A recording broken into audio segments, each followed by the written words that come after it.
I think, first of all, a lot of the companies that are creating machines and automation, as well as the engineers doing it, I call them the solutionists, because they say, give me your questions, give me your problems, give me your data, and I'll provide you a solution. So you have risk scores being provided to prosecutors, judges, and probation boards, and they don't tell you how they got the score. They just say, hey, this person has a risk score of 90, and then it's your decision whether to push the button yes or no. And to me, that's not augmentation, that's automation, right? And so we talk about agency and things like automation, and we think about self-flying drones. The minute the person is no longer able to overrule it, whether it's a drone operator being fed the target from the machine, or it's the doctor being given a diagnostic that they can't overrule.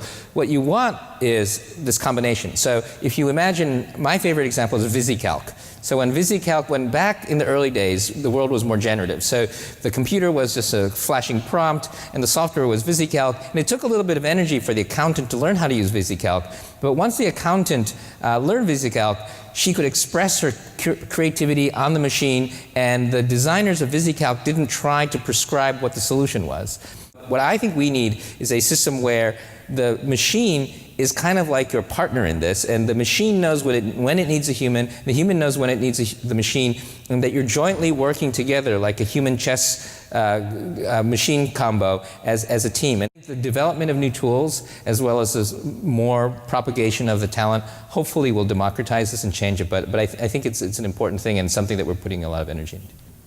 We are basically now, based upon what you'll see here, at the dawn of what I call the cognitive era. And the cognitive era is the case where humans working with machines essentially have to address this complexity that we are not capable of addressing on our own. You know, it's a double-sided coin. Humans bring compassion, they bring intuition, they bring design skills, value judgments, and of course they bring common sense, except for some exceptions I will think we all know, but you know, leaving the outliers aside, this is something that is a unique human trait. The flip side of the coin is machines bring deep learning just through going through just huge amounts of knowledge.